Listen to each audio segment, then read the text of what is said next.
आप सभी मित्रों को राम राम। जय हिंद, जय भारत। मैं आपका दोस्त सतवीर डाका। दोस्तों, श्री राम प्राण प्रतिष्ठा हो चुकी है और उसके बाद भी पूरे देश में एक अलग सा जोश और जुनून है। और एक अलग बात जो हुई है, जिन लोगों ने श्री राम का अपमान किया, हमारे हिंदू धर्म का अपमान किया, उन लोगों पे श्री राम का कहर टूटना शुरू हो चुका है।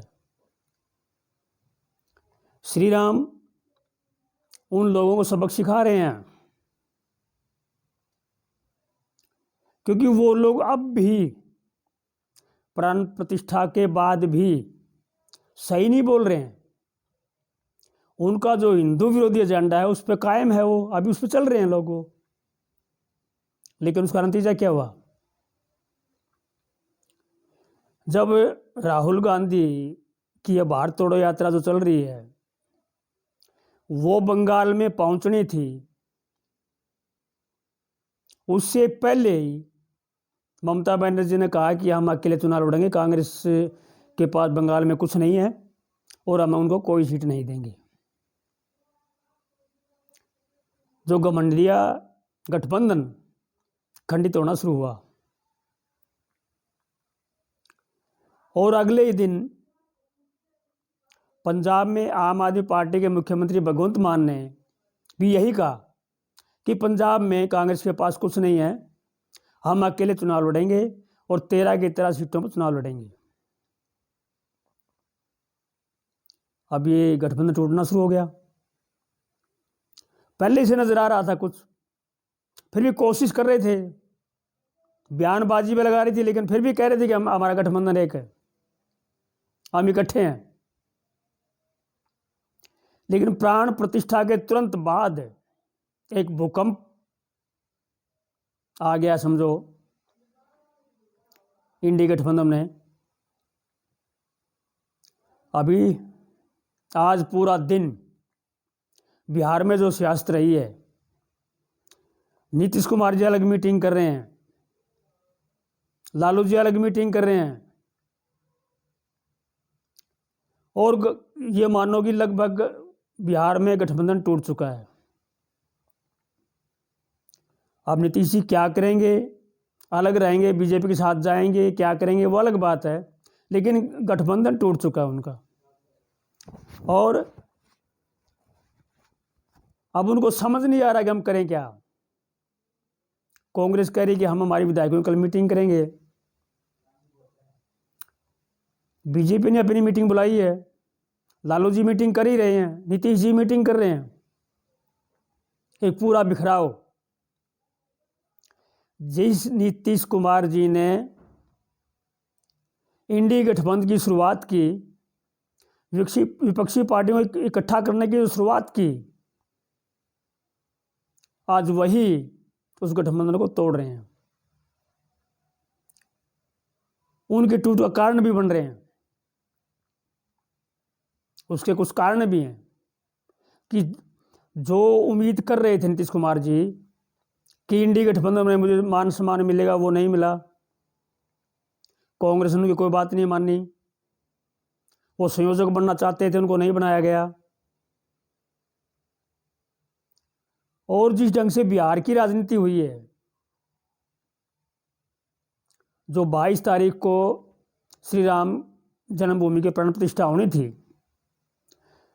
वो जो जो नज़दीक आई, उसी तरह जो बिहार में एक बयानबाजी हुई,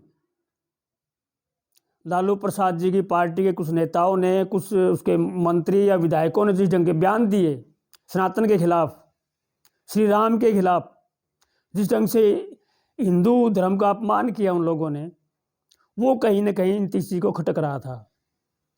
वो बेचैन थे उस गठबंधन में।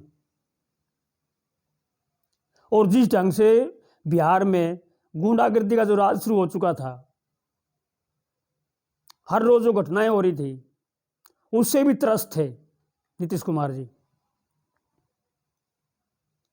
वो कभी भी उस गठबंधन में जाने के बाद अपने आप को सुरक्षित महसूस नहीं कर पाए। उनकी दिक्कतें बढ़ती रही और लालू एंड कंपनी जो आरजेडी पार्टी है, वो अपना एजेंडा उनका जो था गुंडागर्दी का, उस पर चलते रहे, कायम रहे। वो उन टीसी को शूट नहीं किया। इसलिए ये टूट तो होनी ही थी,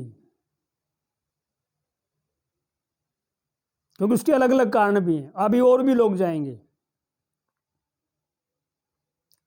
जैसे राहुल जी ने यात्रा शुरू की, इसके तुरंत बाद महाराष्ट्र में एक बड़ा नेता कांग्रेस छोड़ गया। राजस्थान में कुछ लोग चले गए। हरियाणा में कांग्रेस के पूर्व अध्यक्ष और पूर्व एमपी तंवर जी, वो भाजपा में शामिल हुए अपने हजारों कार्यकर्ताओं के साथ। ये तो रुकने वाला नहीं है अभी, क्योंकि जो लोग इन पार्टियों में है, इंडी गठबंधन की पार्टियों में, और वो महसूस कर रहे हैं अभी कि हमारा अपमान किया जा रहा है, हमारे धर्म का अपमान किया जा रहा है, सनातन का अपमान किया जा रहा है, वो कितने दिन ये चीज़ बर्दाश्त करेंगे। इसलिए वो वहाँ से छुटकारा पाएंगे। और यही कारण है कि श्री राम का कहर उनके ऊपर टूट पड़ा है। कहते हैं ऊपर वाले की जब लाठी चलती है उसकी आवाज़ नहीं आती, और वो आवाज़ जिस दिन चली उस दिन आवाज़ नहीं आई। और अब एनडीए गठबंधन में हाहाकार मचा हुआ है। उनको समझ नहीं आ रहा है कि अब हम क्या करें। लेकिन फिर भी वो लोग ये अपनी गलतियां मानने को तैयार नहीं हैं। अपनी पार्टियों में जो नेता सनातन का अपमान करने वाले हैं उन पे कार्रवाई नहीं कर रहे हैं, लेकिन गालियां बीजेपी को दे रहे हैं। अरे भाई, बीजेपी को गाली देने से क्या होगा? अपनी पार्टियों को संभालो। राहुल जी जो यात्राएं कर रहे हैं इनका कोई फायदा नहीं है। पहले कांग्रेस को जोड़ो, और जो सनातन का अपमान करें उनको छोड़ो, उनको बाहर निकालो, तब आप मुकाबले के लायक बनोगे। और अब तो ऐसा लगता है कि मोदी के मुकाबले में कोई नेता ही नहीं बचा है विपक्ष के पास, और ना ही ये मुकाबला कर सकते हैं।